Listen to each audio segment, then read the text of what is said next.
Greetings and welcome to another NetShield demo. This demonstration showcases NetShield's capability to restore the state of a Windows service according to a predefined policy. In this demo, we will intentionally stop a Windows service and then demonstrate how the incident policy works to restore the service to its original running state. On this page, we can see a policy defined for when the Windows Media Player Network service has been brought down.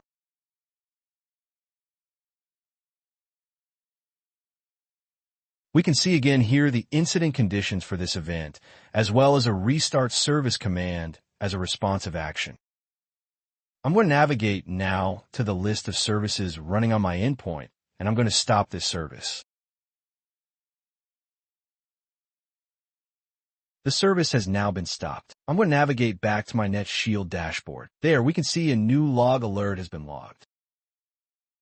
Currently, we can confirm that a service has been stopped. If we check our pending responses, we see that a command to restart the service has been successfully sent to our machine. However, when we revisit the list of services running on the machine and refresh it, we find that the service restored its original state and it is now running.